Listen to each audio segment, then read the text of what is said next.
کپڑا ڈالو اور مجھے حیا آئی کہ میرا بازو ننگا ہو گیا. میں اللہ کے سامنے کیا بھائی میرے بیٹے کا انتقال ہو گیا اور میں اس کی شکل دیکھنا چاہتی ہوں. مجھے میرے گھر والے آنے کی اجازت نہیں دے رہے. صرف میری بازو کی سکین نظر آئی اور مجھے حیا آئی.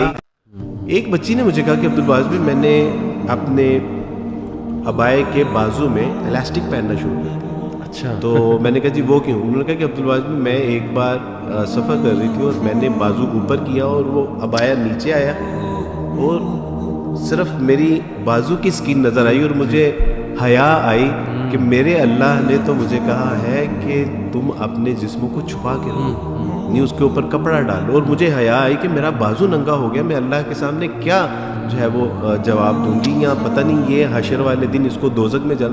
تو کہا کہ عبدالواس میں نے اس کے ساتھ کمپرومائز ہی نہیں کیا، میں نے لاسٹک ڈال لیا. لوگ مجھے میرا مذاق اڑاتے ہیں تو عبدالواس میں نے ٹھیک کیا کہ نہیں ٹھیک کیا. میں نے کہا بیٹے تم نے بالکل ٹھیک کیا.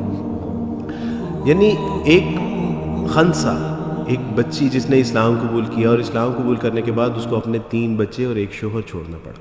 اچھا. ایک بار فرسٹ ٹائم اس کی کال آئی، عبدالباز بھائی میرے بیٹے کا انتقال ہو گیا اور میں اس کی شکل دیکھنا چاہتی ہوں اور مجھے میرے گھر والے آنے کی اجازت نہیں دے رہے. میں نے کہا بیٹی آپ آ جائیے، کوئی ایسی بات. وہ آئے.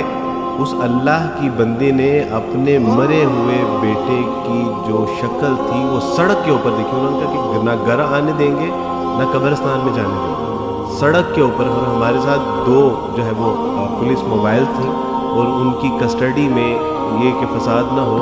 سڑک کے اوپر ایک ماں، اس کے جذبات، احساسات، کیفیت کیا ہوں گی. دوسرے بچے اس سے ملنا چاہ رہے تھے لیکن انہوں نے چھین کے اس سے پیچھے کر لیا. یعنی ایسے لگ رہا تھا جیسے یہ صحابہ کرام رضوان اللہ اجمعین کا دور ہے اور وہی ساری تنگی تکلیفیں پریشانی مجبوری شاید دوبارہ وہ دور شروع ہو. اس کو کھینچ کے پیچھے کیا اور مجھے لگتا تھا کہ بس اب یہ گئی. لیکن اس نے اللہ کی بندی نے کہا، انہوں نے کہا کہ یہ تو میرے 2 بچے ہیں، ایک انتقال کر گیا، 2 باقی بچے ہیں. اگر ایسے درجن بچے بھی ہوتے تو اللہ کی راہ میں سارے قربان کرتے. میں نے ایک لمحے کے لیے میں نے آبزرو کیا کہ یہ کیوں اس طرح کر رہی ہے. اور وہی آپ والی بات تھی. میں نے کہا کہ اس نے اس دین کی حقیقت اس کے اوپر اللہ نے آشکارا کی. اس نے جو اسلام کو پڑھا ہے، اس نے جو قرآن کو پڑھا ہے، اس کے اندر جو رسول اللہ کی محبت پیوست ہو گئی ہے نا، وہ ہے جو پیچھے بول رہی ہے. اصل میں یہ اس کا جذبہ نہیں ہے.